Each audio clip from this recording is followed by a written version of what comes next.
I'm your host, Randy Purcell, and it's our great pleasure to welcome you to today's gathering.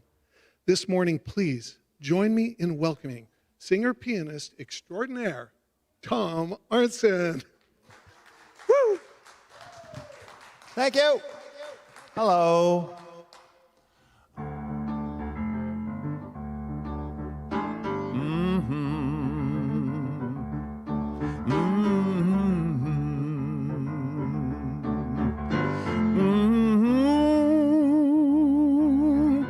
People keep on learning. Soldiers keep on worrying.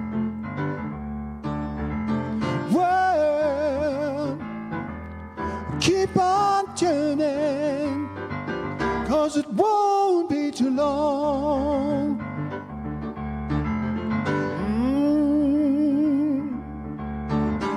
Powers keep on lying,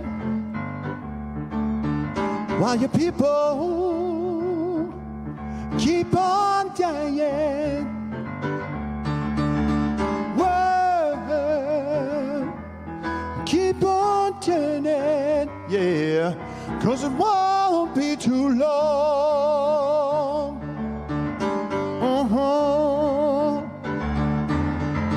I'm so darn glad he let me try it again.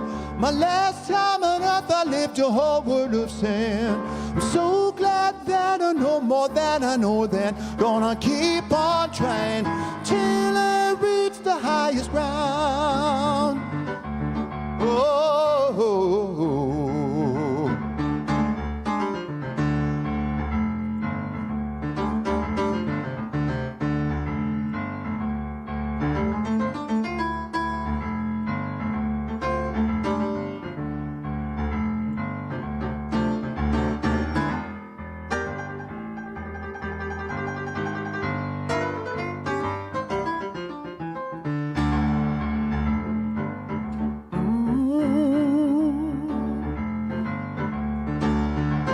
Teachers keep on teaching.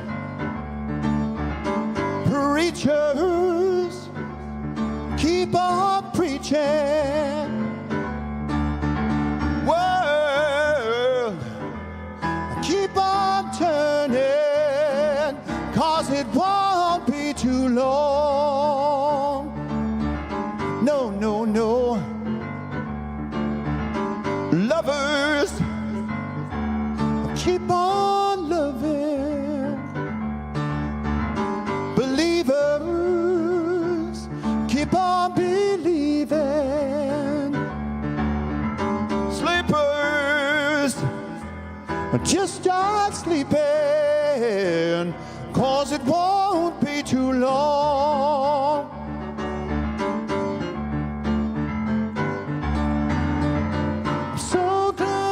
Let me try it again. My last time on earth I lived a whole world of sin. I'm so glad that I know more than I know then. Gonna keep on trying till I reach the highest ground. Till I reach the highest ground. No, no one's gonna bring me down. Oh yeah, no one's gonna bring me down. No one's gonna bring me down, bring me down, bring me down, bring me down. No one's gonna bring me down.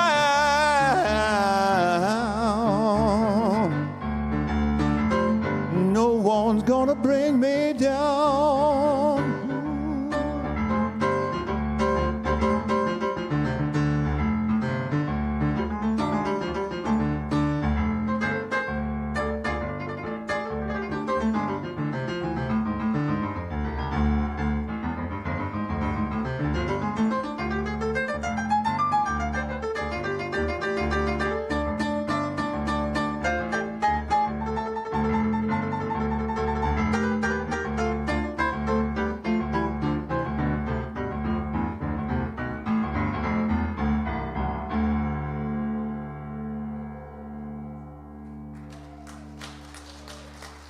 Thank you.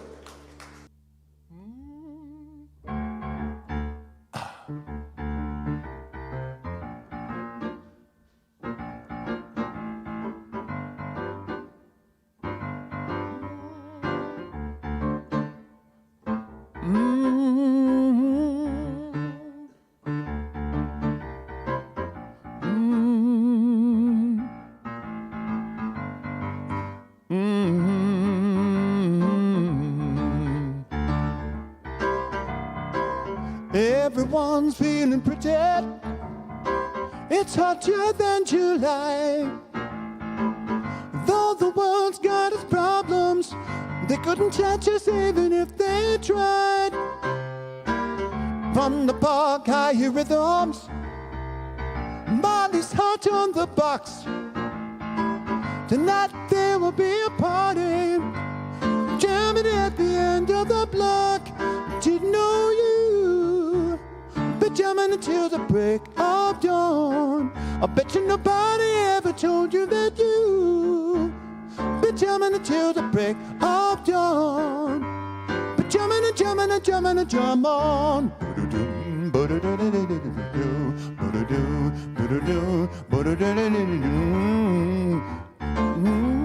Oh, oh, oh. Oh, oh, oh. Oh. And they want us to join their fighting, but our answer today is to let all our worries, like the breeze through a finger, slip away. Peace has come to Zimbabwe. One. Now's the time for celebration, 'cause we've only just begun to know you. Been jamming until the break of dawn. I bet you nobody ever told you that you, been jamming until the break of dawn. But jamming and jamming and jamming and jam on.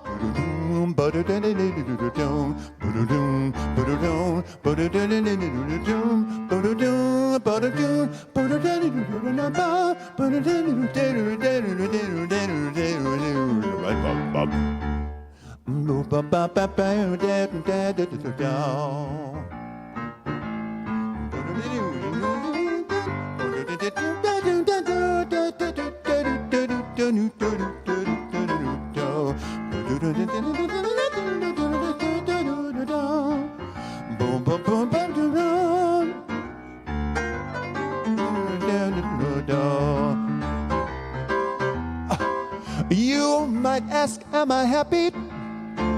Well, as a matter of fact, I can't say that I'm ecstatic, 'cause we've all just made a pact.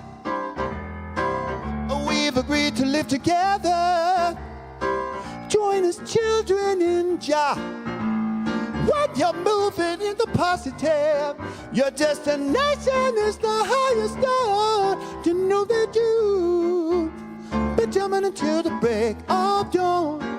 I bet you nobody ever told you that you been jamming until the break of dawn. Oh, here's how the vocals go. We're in the makings of the Master Blaster jamming. We're in the middle of the makings of the Master Blaster jamming. That's what you guys are gonna sing. You ready? Ha ha! Try it. We're in the middle of the makings of the Master Blaster jamming. That's it. Try it. We're in the middle of the makings of the Master Blaster jamming. Oh, try it again. Sing it again. We're in the middle of the Master Blaster jamming. We're in the middle of the makings. We're in the middle of the makings of the Master Blaster jamming. Keep going. Sing it louder. We're in the middle of the makings of the Master Blaster jamming. Woo! Master Blaster jamming. We're in the middle of the makings of the Master Blaster jamming.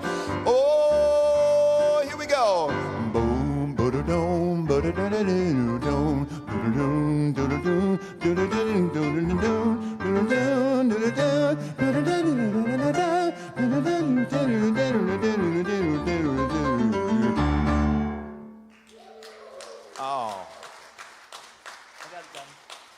said, that's my tribute to Stevie Wonder. Thank you, thank you. I am a huge, huge Stevie Wonder aren't we all? fan. Oh, good morning, Unity community. I'm your host, Randy Purcell, and welcome to our weekly gathering here at Unity Center. So glad you couldn't make it. Your presence is important. Today is important. And we hope to honor your presence with a wonderful gathering and some real wisdom that can make a difference in your life. I was reading something last week, and it basically said, all of the systems and all of the knowledge in the world, what good is it if it doesn't make a difference in your life?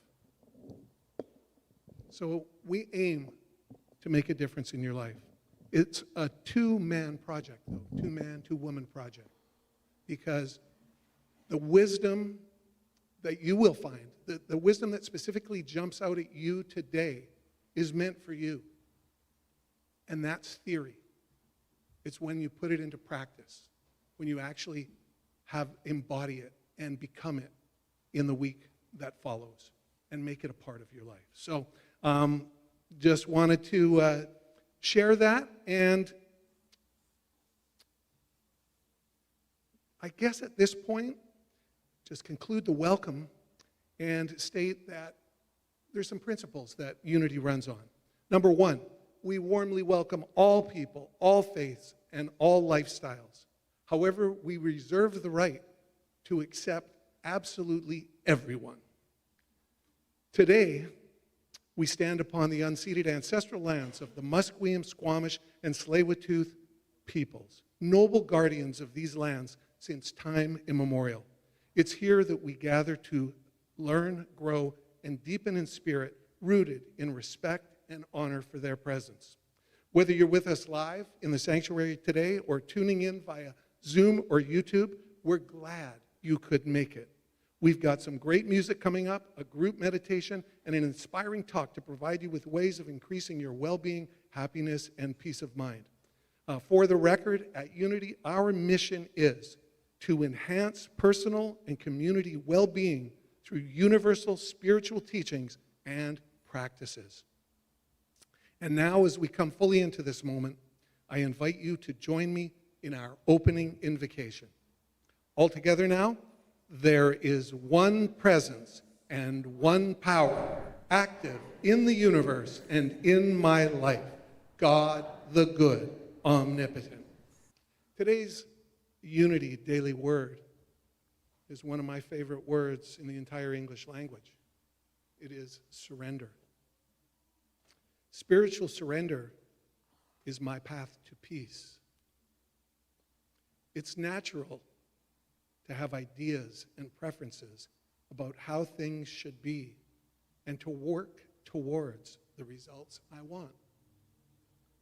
But I can exhaust myself if I attempt to exert control over my life's circumstances. In fact, the more I try, the less control I feel I have. Releasing the illusion of control, I practice spiritual surrender. So much more than giving up. Surrendering my efforts and my hopes to the divine within me is an act of empowerment.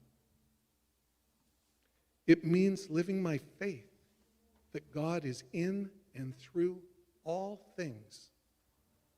It means trusting that there are outcomes better than the ones I have imagined. I surrender to God's peace and perfection within me. I give up trying to control outcomes and relax, welcoming serendipity and ease. Surrender is the way.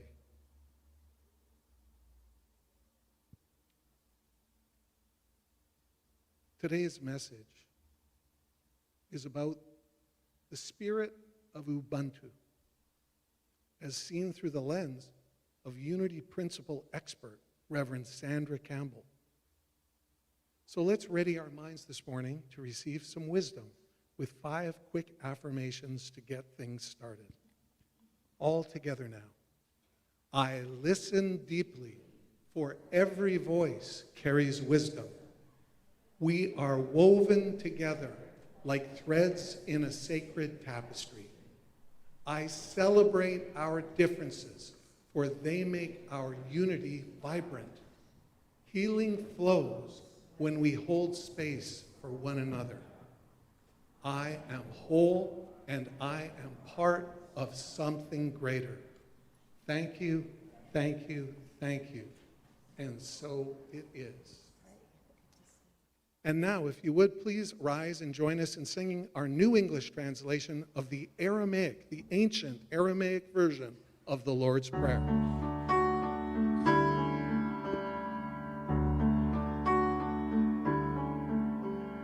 Holy Spirit, creator of life and all, you create a space inside us and fill it with your presence. Our oneness now prevails. Your one desire flows through ours as energy fills all forms.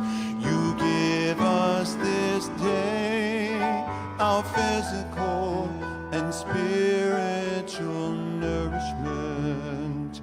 You untangle the knots of error that bind us as we also release others. We don't let appearances make us forgetful of our source. We're born free to act from our highest nature. From your presence comes the glorious harmony of life. Now these words are fertile ground from which our future grows. Amen.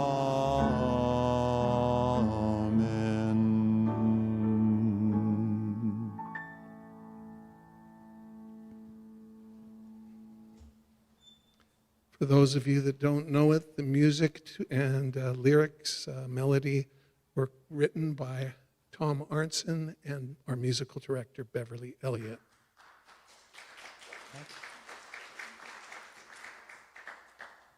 Now, it's my pleasure to introduce Reverend Sandra Campbell.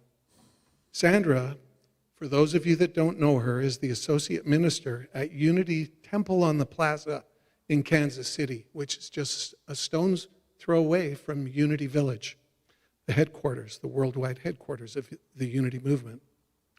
Those that do know her know that Sandra is always brimming with heartfelt wisdom and a joyful enthusiasm for Unity principles that makes it obvious Sandra is a teacher that genuinely walks her talk. Now, as an added bonus today, we're trying something new. At the end of Sandra's talk, Sandra is going to answer questions from the audience. So if you have a question or any part of the talk you would like Sandra to expand on, fix it in mind or write it down, and at the appropriate moment, you'll be given the opportunity to ask the question. Of course, time allowing and depending on how many questions there are. For those of you who are online, we ask that you put your questions in the chat window. Now, just one caveat. This is the first time doing a post-game show, as it were. So if there are a lot of questions, we might have to end before they're all answered. But fingers crossed we get to them all. So, and if you do need to leave for any reason, if we're going a few minutes past 12 with the questions, please don't feel that there's any concern about that. Ushers will be in the lobby, and you can make your donations with them on the way out the door. So, with all that said, isn't it great Sandra's going the extra mile for us today? My goodness. Please join me in welcoming back the one, the only Reverend Sandra Campbell.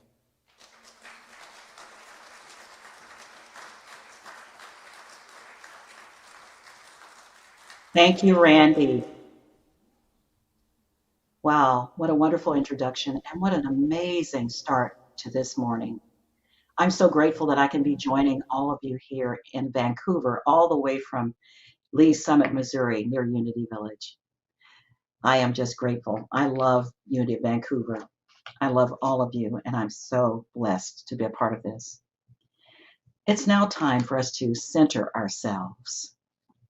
One of the things in those affirmations that was read is, I am whole and I'm part of something greater. So I invite you now with that in mind to take a deep breath, shake off anything that's been troubling you, move around your shoulders, roll your neck around, and just center yourself in this now moment. Breathe in slowly, and as you exhale, I want you to keep in mind that you are in the presence of pure being, in the words of Unity co-founder Charles Fillmore, immersed in the Holy Spirit of life, love, and wisdom. Take in another deep breath and feel your shoulders relax. Center your mind in this present moment. And when you feel ready, lower your gaze or close your eyes and take these words as your own. Guided by infinite love, I allow peace to harmoniously guide my thoughts, words, and actions. I center myself in an awareness of God.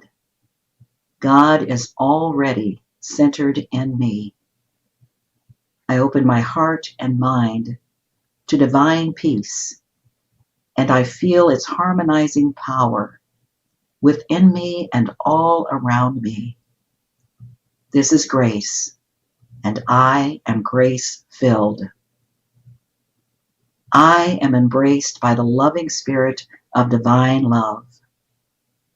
I open myself to the transformative energy, allowing it to shine through my words, my thoughts, my actions.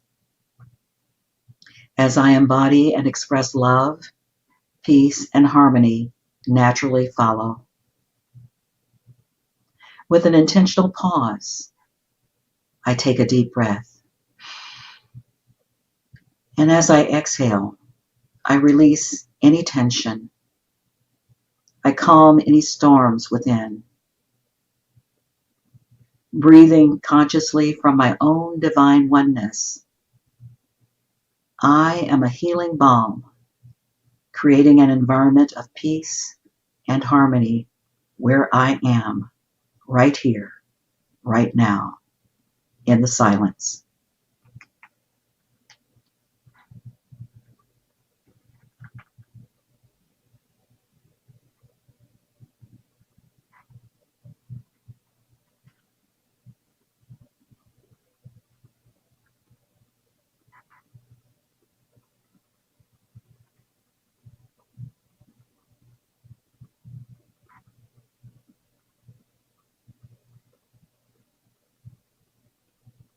Take in another deep breath.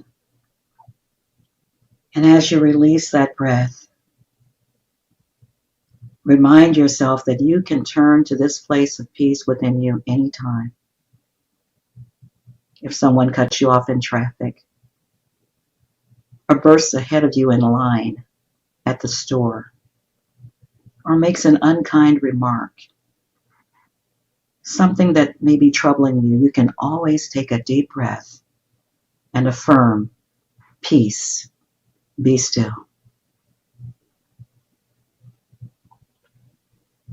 As we bring this time of quiet communion to a close, know that God is present in every person and every experience. The spirit of harmony, order, and understanding is at work in every situation. Love and peace are established in my life. As I repeat that last phrase, I'd like for you to hear that from the center of your own being.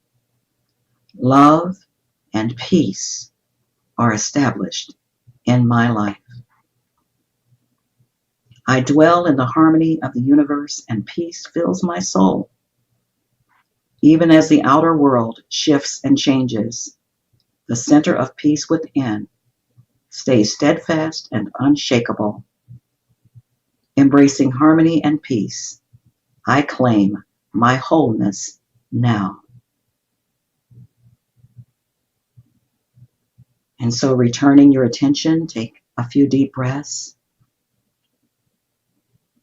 Return your attention with your eyes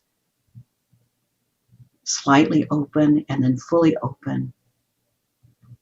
And exchange a glance around the room with a smile to someone, a kindred spirit who is in this same space at the same time. Feeling yourself more centered, more open and receptive to the deep listening to that spirit within.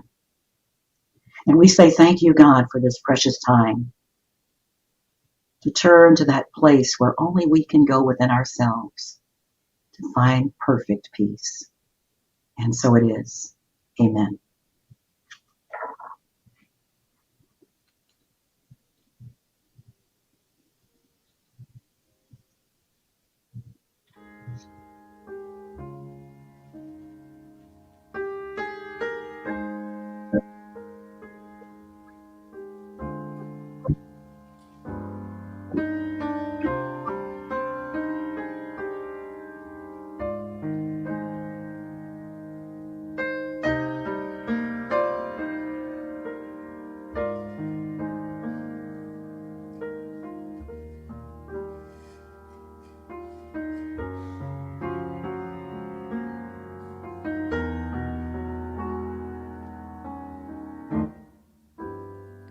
Beautiful one, it's time to tell you about my thoughts of you this day. In our song, your smile forever lingers in the voices of the singers. You are laughing, you are loving, joyful memories still at play. Beautiful one, you always tell me not just the truth I need to hear, but great wisdom more than I imagined. Loving kindness is your passion. You are patient. You have taught me. You believed me to calm my fear. Ever bright, your strength of heart inspires us. Hold on tight when burdens tire us, and when our dreams were dashed and broken. You knew one day soon rising tides will turn. You helped us see the world with loving eyes, and we see you now. We realize you are home.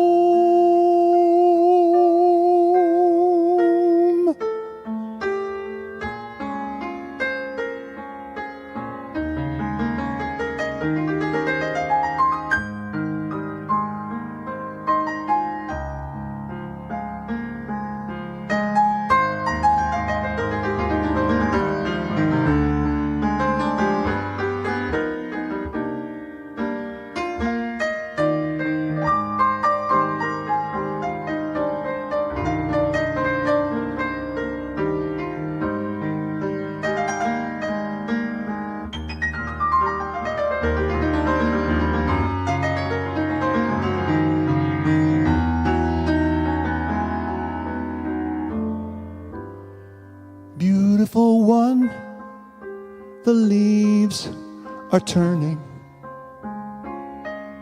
as when you came into this world, falling back to earth The leaves remind me new love grows there where you'll find me. All you stood for, all you gave me, all your goodness in the world. Ever bright, your strength of heart inspires us. Hold on tight when burdens tire us, and when our dreams were dashed and broken. You knew one day soon rising tides will turn. You helped us see the world with loving eyes. And when we see you now, we realize you are home.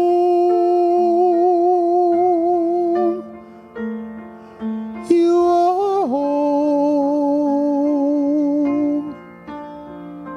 You are home. You are home.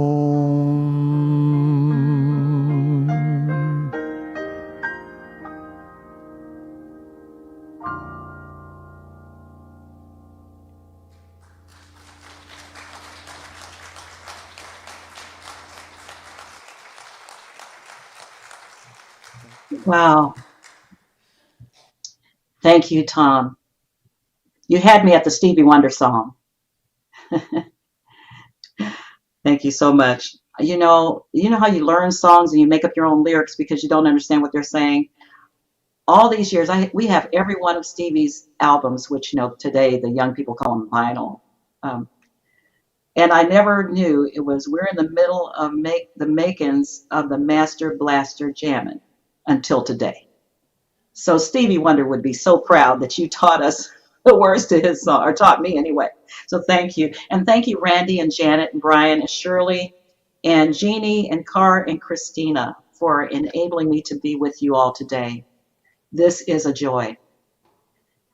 I am just grateful. And I always like to start off with something a little funny, but before I do, Randy made a comment in the opening that really grabbed me. You walk into a restaurant and say, there'll be a sign that says, we reserve the right to not serve people who are not wearing shoes, or we reserve the right to kick people out for whatever reason. I just knew he was getting ready to say, we reserve the right to make people leave. And I was like, no, don't say that.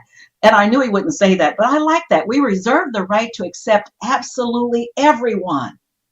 I've not heard that before, but I'm going to steal that from you, Randy. That is so powerful and so unity and new thought. I always like to start off explaining something that unity teaches. In the case there are some people in the congregation who are new or don't understand what unity is. So the first thing that grabbed me as a 21-year-old was this thing called the 12 powers. How many of you have ever heard of the 12 powers? Yes.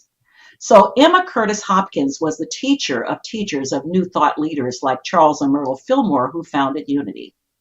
And she taught them, among other things, that we each are born with 12 innate faculties called powers, and that each of these powers governs how we deal with life, how we operate in life, how we succeed in life. Now, Charles Fillmore took this a little step further, and he said if there are 12 powers, they must relate to the 12 months of the year. So we could say there's a power for each month. And the 12 powers maybe relate to these 12 major disciples. So we know there were a lot more disciples, but we're most familiar with the 12. And perhaps the characteristics or personalities of those disciples match something to do with the power. And then he said, you know what? There's probably a part, that body temple must have a location for each one of those powers. And then, of course, we all emit energy. And if we were looking through some kind of a high-powered spectrum scope, we could see each other's auras, the energy field that we're emitting based on whatever mood we're in. If you remember the old mood rings, and I do have one from the 60s and 70s that could tell whether or not you're having a good day or a bad day or a good mood or a bad mood. Well, we each emit an aura that some people can see. And so that aura is in the color spectrum. So each of the powers must be related to one of those vibrations or that energy level coming across as a color. So this month for July, we study the power of understanding. Understanding. And the disciple is none other than doubting Thomas. What better way to understand something than to have experience? Your mom said, don't put your hand on that hot stove. And you do it anyway. Didn't look hot. And guess what happens? You gained experience. You gained understanding. Knowledge is one thing, but understanding is another. That's why Proverbs 4:7 in that textbook that we call the Bible says, wisdom is the principal thing. Therefore, get wisdom. But if it costs all that you have, because sometimes experience is costly, get understanding. Get understanding. So I want to tell you a little funny story of, and the disciple, I said, is, of course, Thomas, because he wasn't a bad guy. He just had questions. He didn't take anybody's word for it. He discerned the truth for himself. That's what we're talking about. Discernment to get understanding. And the color vibration is gold. You can't see my nails, but I usually wear the colors. My jewelry's the color, or something to remind myself in my Bible class and whenever I do a sermon that this month we're focusing on this power of understanding. So there's a story that I think demonstrates understanding. There was a farmer by the name of Joe, and he had his favorite donkey. Her name was Bessie. And Bessie got killed in an accident, and Joe was suing the trucking company. Because of his injuries and Bessie's death, he went to court. And in the court, the trucking company had a fancy lawyer who was asking Joe all these questions. So the lawyer said, didn't you say at the scene of the accident, I'm fine? And Farmer Joe said, well, I'll tell you what happened. I had just loaded my favorite donkey, Bessie, and before he could finish the sentence, the lawyer said, I didn't ask for details. Just answer my question. Didn't you say at the scene of the accident to the police officer, I'm fine? Farmer Joe said, well, I had just got Bessie into the trailer and I was driving down the road, and before he could finish, the lawyer interrupted again and said, Judge, I am trying to establish the fact that at the scene of the accident, this man told the police officer that he was fine. Now, several weeks later, since the accident, he's trying to sue my client. I believe he's a fraud. Please tell him to simply answer the question. Well, by this time, the judge wanted to hear the rest of Farmer Joe's story. So he said, let him continue. I'd like to hear what he has to say. And Joe thanked the judge and said, well, as I was saying, I had just loaded Bessie into the trailer and I was driving her down the motorway when this big semi-truck and trailer ran the stop sign and smacked right into the side of my truck. I was thrown onto the ditch and Bessie was thrown into the other ditch. I was hurting real bad and I didn't want to move, but I could hear old Bessie moaning and groaning. I knew she was in terrible shape just by her groan. A policeman came on the scene. He could hear Bessie moaning and groaning, so he went over to her, took one look at her, took out his gun, and shot her between the eyes. Then the officer came across the road with the gun still in his hand and looked at me. He said, your donkey was in such bad shape, I had to shoot her. How are you feeling? Now, Judge, what would have been your answer at that time? I'll give y'all a chance to let that land on you. This is all about understanding. Understanding. Through judging, we separate. Through understanding, we grow. That was said by Do Zantamata. So what am I going to talk to you about today? The Spirit of Ubuntu, the principle from Bantu peoples of South Africa. This will give you a good idea of why I chose this topic. You're in Canada, and I know you see the news, and I know if you're like me, some of it's a little disturbing these days, that what's going on in the United States. So my talk title was inspired by this idea of the Spirit of Ubuntu.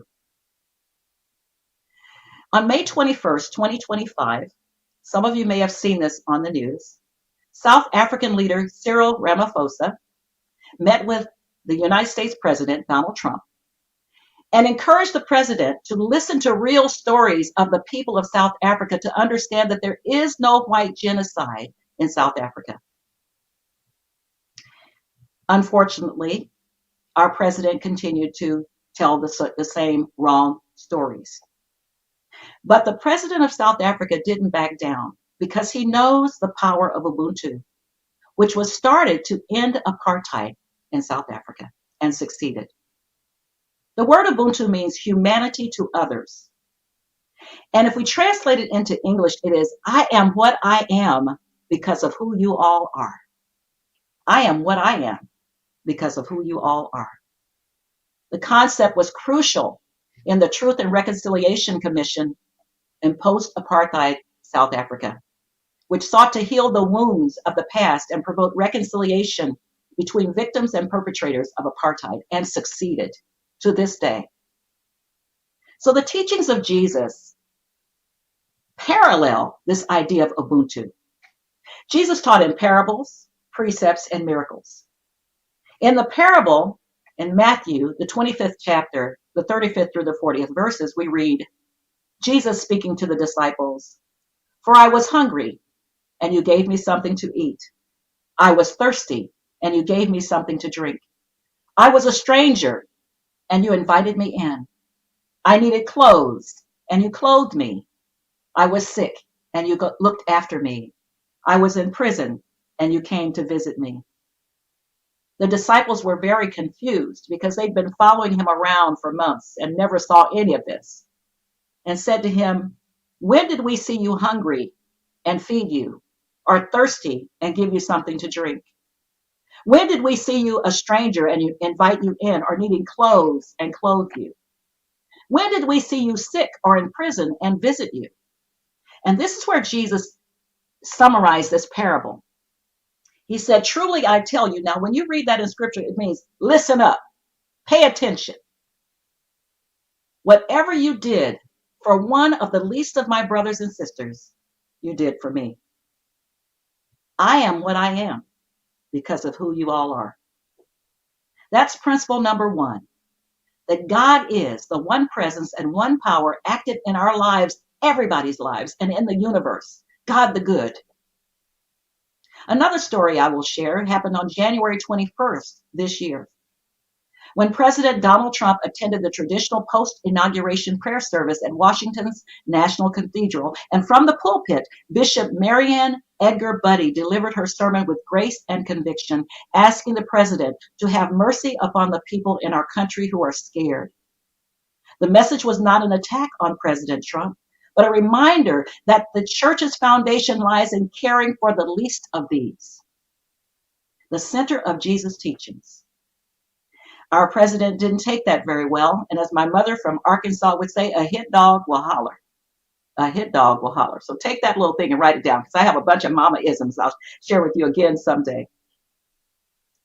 That her sermon came from the book of Micah, the 6th chapter, the 8th verse, that tells us what God expects of us: to act justly, to love mercy, and to walk humbly with our God.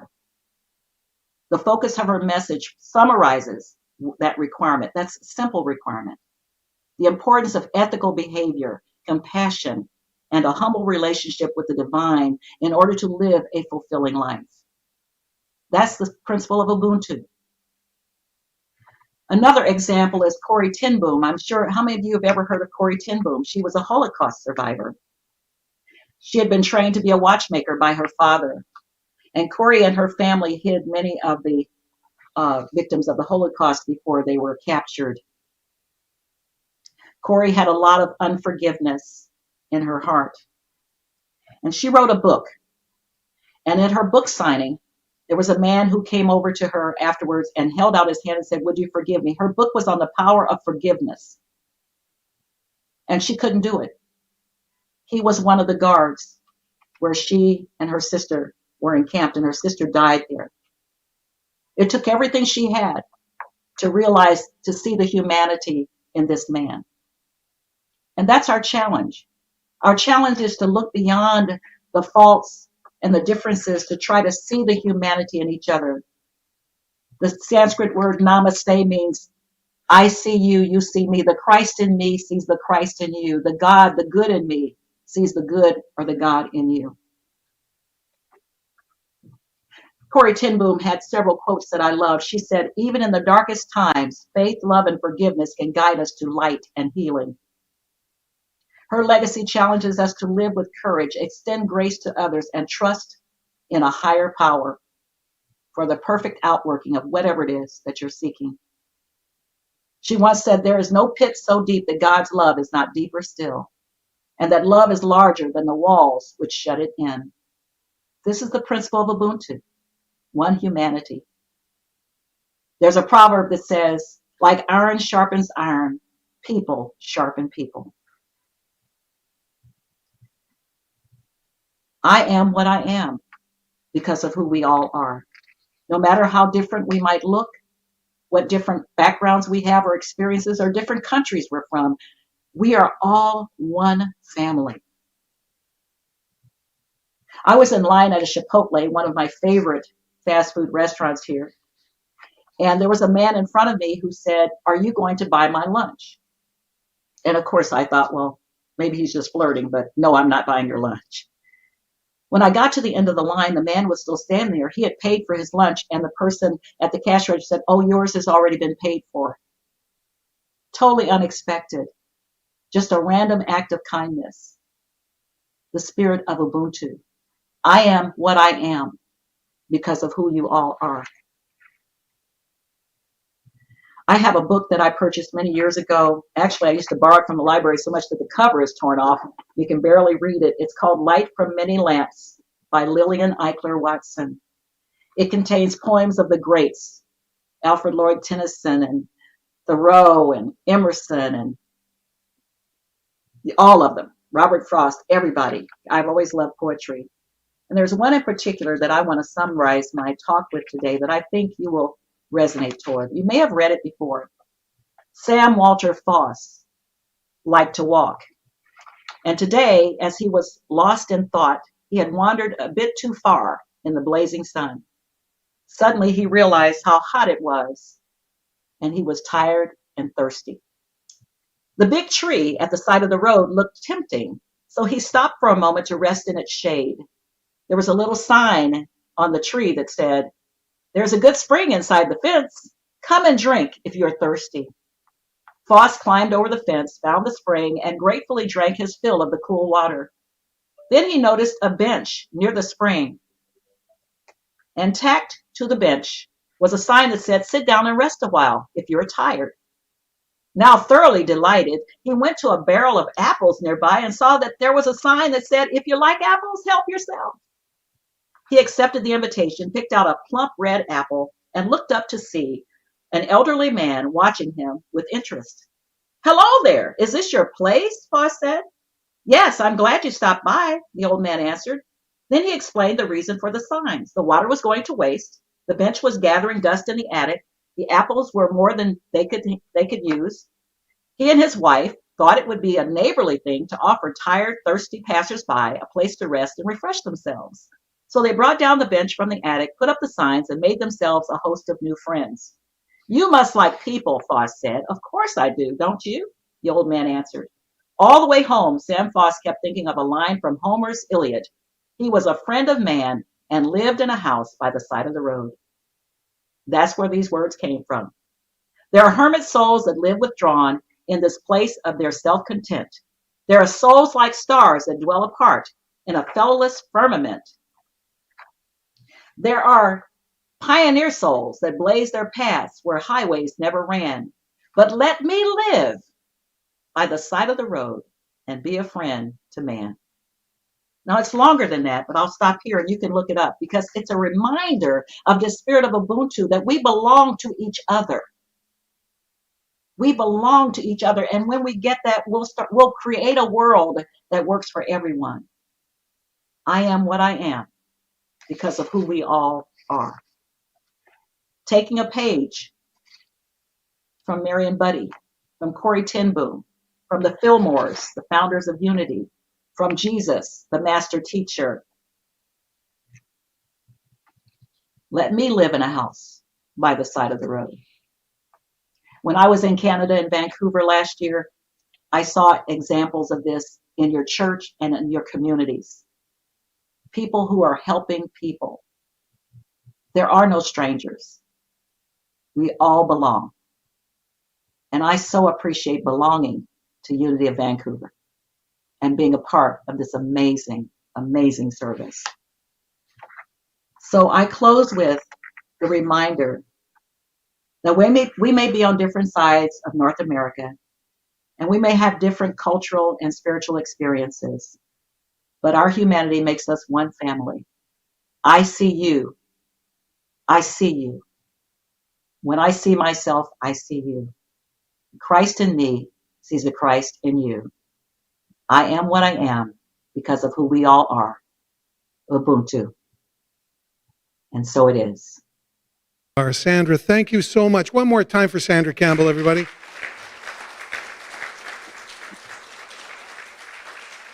And now we come to the portion of this gathering which we're going to tentatively call overtime, where we open the floor to questions. Now, just to note, because this is our first time, we are not sure what the exact end time will be. If you have to leave at any point, no problem. Ushers will be outside and you can make your donations on the way out as normal. So let's get started. If you're on Zoom or YouTube, by the way, simply raise your hand and, if you're on Zoom or YouTube, put your questions in the chat window and someone will try and get them to me. And if you're in the room and you have a question, just raise your hand. Okay, so keep thinking. Now, I know you've got some questions. What we're going to do is, when you do raise your hand, I'll run over with the mic and give you a chance to ask it to Sandra directly. We do have a few questions that we have received in writing. And so, Sandra, can you speak to the role that forgiveness plays in oneness/Ubuntu? Yes, I can. The role of Ubuntu, it was total forgiveness. When you think about Nelson Mandela being in prison at Robbins Island for 27 years simply for wanting equity, equality, and freedom for all people in South Africa, and then when he was released, continue to have this idea that we can have peace in our brotherhood and sisterhood without going backwards and thinking of all the bad things that were done. He wanted to move forward. He wanted to progress. And that takes forgiveness. It takes strength. It takes strength. And I think examples like his can help us, and Viktor Frankl, Mother Teresa, can help us to move beyond the hurt, that we feel from past experiences, or even people doing things currently that we disagree with. Learning to forgive, and that starts with ourselves. So that spirit of Ubuntu, that I am what I am because of who you are, has to be starting within me. I have to decide that I want to forgive, and then I have to work at it. And I'm reading my own mail because I do have to work at it. Am I answering the question or skirting around it? I think you're doing a good job. Hey? Okay. Who in the room? Somebody, question, please. I see one way at the back there. I'm going to do the Phil Donahue jog. Thank you. So my question is, to me at least, it's easier to accept other people's opinions or differences. But when it comes to my family or the ones that are very close to me, I think that I have a hard time maybe not taking things personally. So how to not to take it personally. Thank you. Thank you. That's a tough one. And I'm going to be like the Apostle Paul, who said, brothers and sisters, I haven't perfected this. But forgetting what is behind me, I press forward toward the mark, to be better. That takes work because you have history. You have history, you have relationships, and you're right. It's easier to forgive someone who cuts you off in traffic or says a mean thing to you who you don't know than family members who you love and they love you in their own way and you love them in your own way. I just think it takes practice. And one of the things I do is the Golden Key. If you haven't read The Golden Key by Emmett Fox, you can get it from unity.org. Just order the Golden Key. It's a small pamphlet. And what he says is the best thing to do is every time you have that negative thought or you get triggered by something, you're with your family and you don't even want to go to the picnic because you already know something's going to happen. Somebody's going to say something, or there's somebody you don't really, get along with, or, that sort of thing. So you golden key. Every time that comes up in your mind, I'm going to go. Let's say Randy and I had a falling out. And so I'm really upset. Randy's gone on about his business. I'm still hanging. That's still in my head, right? So what I have to do is every time that comes up in my head, I say, I'm going to golden key Randy. I'm going to golden key Randy. There's something about that that keeps you don't have to know what the golden key is. Just say that, or say, I'm sending light and love. I'm surrounding Randy in light and love, and start to visualize that light. There's a saying that if you can't forgive someone else without first forgiving yourself. So the thing to do is forgive yourself for those negative thoughts, and then try the practice of sending them light. Sending them light. I'm going to see them encircled in light, because most people are doing the best they can with what they know how. Excellent. Excellent. Who else has a question? Hand up. Go for it. Okay. Oh, Melba. Okay.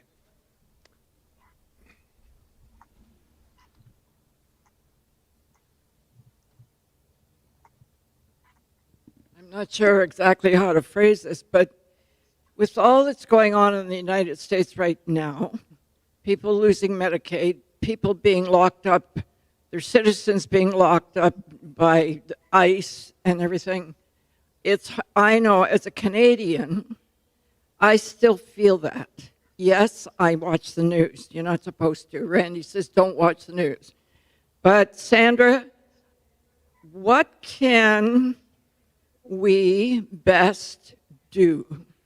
It's hard right now. There's big schism going on, in the United States, and I'm a writer. I want to put love out into the world and peace. How can one person contribute? What can we best do? That's my question. Thank you, Melba. Most major movements started with one person, the power of one. And you said you're a writer. Whatever gift you have, use that in any way you can to make a difference. Write letters if you have friends in the United States, write them and tell them how much you're praying with them and lifting them up and holding the light and holding sacred space. I am a news watcher, and I do pay attention to what's being done and said almost on a moment by moment basis. Sometimes I just have to turn it off. But I also like the idea, it's an old African proverb that says, when you pray, move your feet. That's Unity's fifth principle that says, live the truth you know, walk your talk. So do something, and what John Lewis, the late Representative John Lewis, Congressman John Lewis said was get in good trouble. And there are people getting in good trouble. Right now, I just read the other day, there are people driving around following the ICE trucks, the ICE vans, taking pictures because they have First Amendment rights, freedom of speech. So taking pictures and documenting these illegal, hostage takings that are going on. So some people are moving their feet, whatever means that is. You're a writer, the pen is mightier than the sword. Thank you, Sandra. Right. Thank you. Thank you. Thank you. Another one we received in writing. You mentioned in your talk Corrie ten Boom and Holocaust survivor, and she said, trust in God. Sandra, can you give us a tip or tips on how you trust in God? Corrie ten Boom and her sister they were in a concentration camp where they smuggled in a Bible. And they were actually teaching classes among those that were in the concentration camp. It was a women's camp. As a matter of fact, her sister was 59. I believe she was 59. They ended up in the same camp, and they just kept their faith that something was going to happen. Unfortunately, her sister died. She got sick and died. Corrie was released on a technicality. It was a typographical error. Everybody else in that camp was killed. And Corrie decided that her faith in God and knowing the faith in God that all the others had gave her the strength to fight harder for people who are in situations even like we have today. Um, I think doing what's within our power to maintain that sense of connection with our source, God. And just by showing up, people can feel that. And they can feel your presence when you're someone who is, who loves other people. You're God with skin on, so to speak. Demonstrate your godliness by helping those in need. If it's writing a letter or if it's helping someone with a bottle of water who's standing out in the heat with a sign, whatever it is that you can do. She didn't back down, even though she knew she would possibly face death for hiding Jews. The book, by the way, that she wrote, the famous book, is called The Hiding Place, and it was turned into a movie, I think, in the 70s. Okay. Well, thank you, Sandra. I see we do have a question from Monique on Zoom, and it seems to be the same question that we asked, but it just came in at 11:59, so I guess it's a follow-on question on forgiveness, and I'm going to try and encapsulate this so that it's not the same question. It is, when dealing with a blockage, I'm going to say that unmovable blockage to forgiving a perpetrator or a harmful person or some kind of anger, how do you help someone let go of the need for revenge and anger? Well, that's a good one. Yeah, I guess the question is, how do you help someone who's dealing with the blockage? Well, first of all, you got to look beyond the appearances. You can't fix someone else. And you walking your talk is your best remedy. You walk your talk. People see you and they see what you do. And sometimes we say something, but we do something else, but make sure you're congruent. Your talk and your walk come together. Let yourself be an example. Use positive words. If that person is someone you talk to or speak to, when they start talking negatively, say, well, have you considered looking at it in a different way? Be a good listener. Deep listening is so important. I think that's more important than trying to help somebody solve a problem. You can help somebody. Sometimes people just need somebody to listen to and not comment and not judge. I think that's the easiest way. It's kind of, depending on the relationship, it's not always easy, but walking your talk, sometimes silence is the best thing you can do. Just be there, be present, and be open-minded. Perfect. Thank you. And let's have a round of applause for Reverend Sandra. Tom, if you would, grace us with a closing song.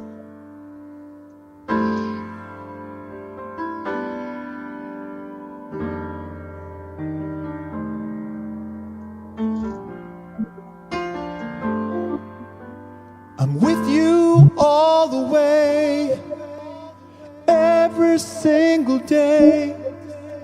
I think about you, I know you're hurting. May your tears help soothe the pain when they stream down like rain. Love in every drop, and one thing is certain, I'm with you all the way. When hope is here and everywhere, helpers are near with constant care, just waiting for the chance to do some good. We'll make a plan, we'll talk it out. Trust is affirmed, erasing doubt, it's understood. I'm with you. I'm with you all the way, every single day. I think about you, I know you're hurting. May your tears help soothe the pain when they stream down like rain. Love in every drop, and one thing is certain, I'm with you all the way. When troubles come and sorrows grow. Take it easy, take it slow. The hurt will fade with time and ease with love. When troubles come like a body blow, keep me close, I will let you know that love lives with you.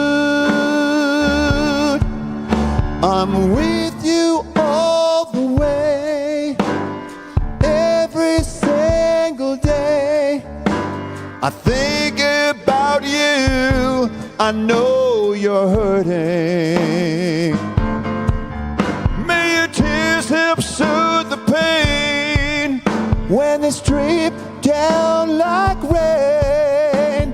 Love in every drop, and one thing is certain, I'm with you all the way.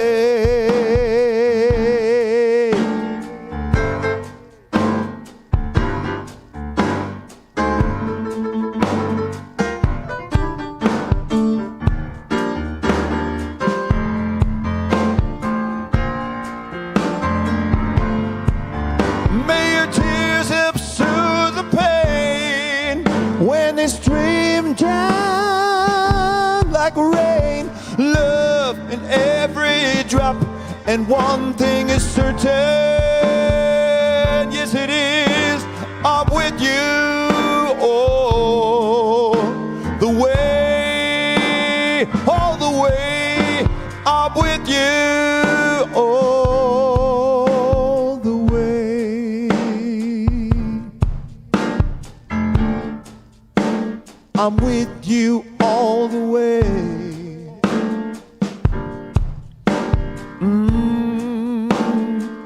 I'm gonna be with you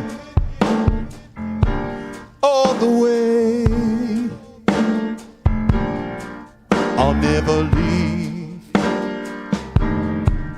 I'm with you all the way. I'll never leave you. I'm always with you. I'm always with you all the way.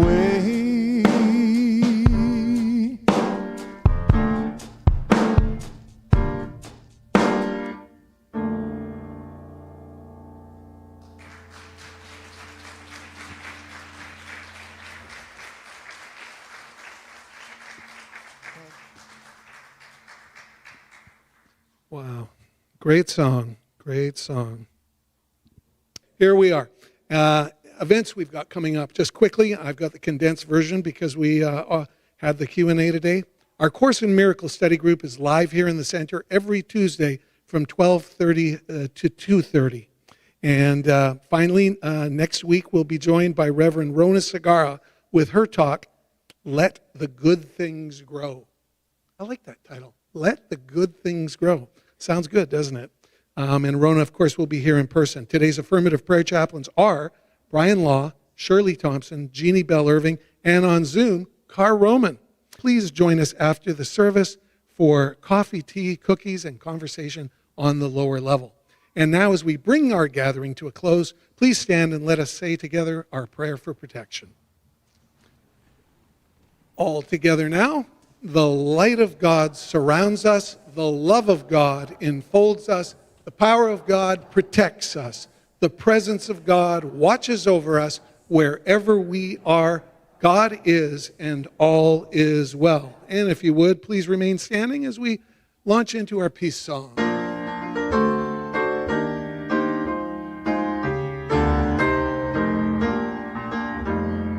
Let there be peace on earth, and let it begin with me.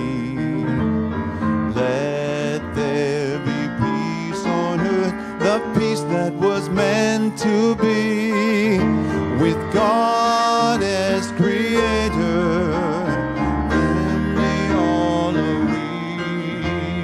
Let us walk with each other in perfect harmony. Let peace begin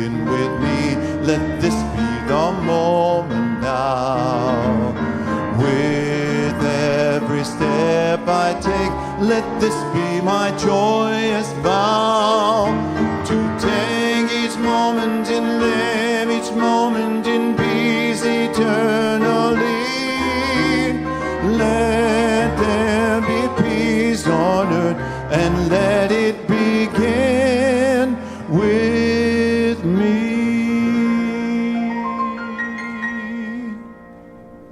Thank you, and have a beautiful week.